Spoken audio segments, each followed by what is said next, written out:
The day I bled during my food livestream was a big deal. It was my first time hitting 100,000 viewers. My brother rushed into the frame and slapped me across the face. My boyfriend, sitting next to me, scoffed, "She's just faking it for the views." Because of that, I was slammed with online bullying, and some folks even started using voodoo dolls on me, but they had no clue that I'd been diagnosed with stomach cancer 2 months prior. Eventually, I decided to live stream my final moments, so everyone could witness my journey. The viewers skyrocketed to 3 million, and my brother and boyfriend sped to the hospital, driving like they were in a race. I probably ate way too much, and suddenly, I couldn't help but cough up blood. Just like that, my viewership jumped to over 100,000. The chat was loaded with people concerned about me. It felt nice to know some folks still cared, and it lifted my spirits. Higher traffic meant I could make the leaderboard and score a bonus to plan myself a decent funeral. Just as I was about to speak, the sharp slap stung me again. For a moment, I thought I had really gone to heaven. Stars danced in front of my eyes. "They're just acting for the views," my brother Jake said, completely unfazed. I turned to look at him. His face showed nothing but indifference, while my brother Ethan glared furiously at me. "Don't believe her, folks. You should check out Sophie instead. She's the real deal." How ridiculous. I was bleeding, yet they were still trying to promote Sophie. "I'm not faking it." I forced out the words through the pain in my stomach. But suddenly, the chat turned against me. The same viewers who had once been sympathetic were now throwing insults my way. "Damn, I really thought she was sick. She's disgusting. Go watch Sophie instead." Soon, half the viewers had left. Then the live stream got shut down after someone reported me for faking it. No bonus for me today. The dream for a nice funeral also shattered. "Get that blood cleaned up. It's gross." Jake looked at me with disgust. Ethan wasn't about to show me any sympathy either. To them, I was just a faker. "Effie, Sophie's mom is sick and needs that bonus way more than you do. You can't take this from her and expect us to be nice." Ethan's voice was ice cold. Who would have expected this was my boyfriend of 5 years? He was once the guy who said he loved me and wanted to marry me. Now he was taking Sophie's side. After they left, I coughed up another mouthful of blood. The bright white tiles were stained red, and I suddenly thought back to the doctor's words from 2 months ago. "Do you have any family? They're all gone." I sucked on a lollipop, pretending it didn't bother me, while the doctor looked shocked. He wasn't the first one to react like that. Everyone thought I was joking, but in my heart, losing my family felt as real as death itself. My best friend had stolen my boyfriend. Soon after, she was with my brother. Then she told them I'd tried to have her killed to snag the livestream bonus. Everyone believed her and pitied her. Even my mom thought she was a better daughter than me because she was sweet and caring, while I felt incompetent, believing I had been the reason my dad had died. Everyone hated me, so I decided to think of them as dead. I wouldn't bother them with my illness. "You've got stomach cancer. You've got at most 6 months left," said the doctor, trying to sound serious. "But there's hope with aggressive treatment." I bit down on the lollipop. Just then, a text from my mom popped up. "No bother to come home for the anniversary of your dad's passing. I don't want to see you." I burst out laughing. I had always been the bad girl in their eyes. If I died, so be it. Later on, Sophie somehow got wind of my illness. On my birthday, she showed up, grinning wickedly. "You have cancer, right? You planning to tell everyone? Just you wait, I'll make everyone hate you."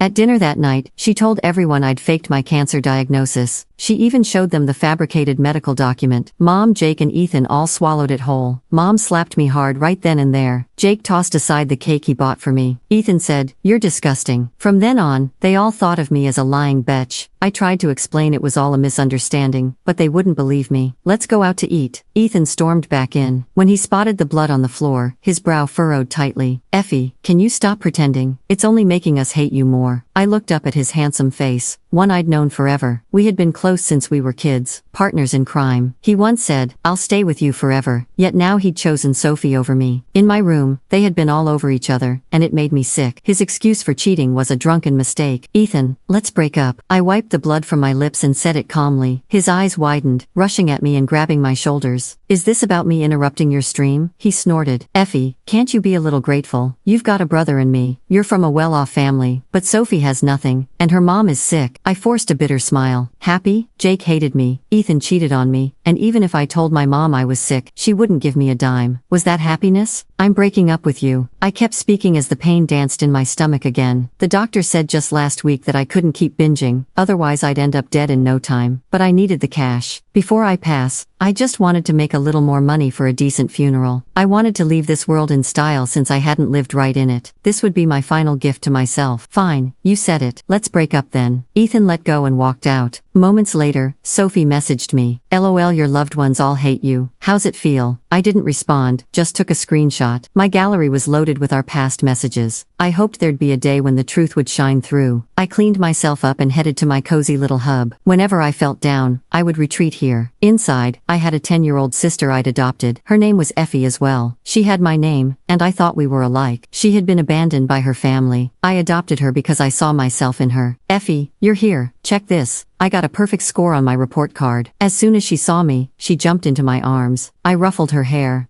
You're amazing. How about a special meal? She had no idea about my cancer. I didn't want to burden her with my problems because such conversations only brought sadness. Yeah, let's hit KFC. Sounds good. Every time I celebrated her achievements, we would go to KFC. Never to McDonald's though, for some reasons. When W arrived, I placed the order. Just then, Jake and Sophie walked in. Sophie saw me gasping in shock. Oh my gosh, Effie, is that you're a bastard child? If only I could sew her mouth shut because she drove me insane. Jake strolled over, firing off questions. Whose child is this? Hey, I'm Effie as well. You can call me F. Effie adopted me. They fell silent at F's words, but Jake quickly scoffed. You keep acting sick, yet you're here at KFC? Effie, you're a fucking liar. With that, he and Sophie turned and left. Halfway through my meal, pain gripped my stomach, and I vomited blood. What's wrong, sister? F rushed over, worriedly hugging me. I felt dizzy from the pain.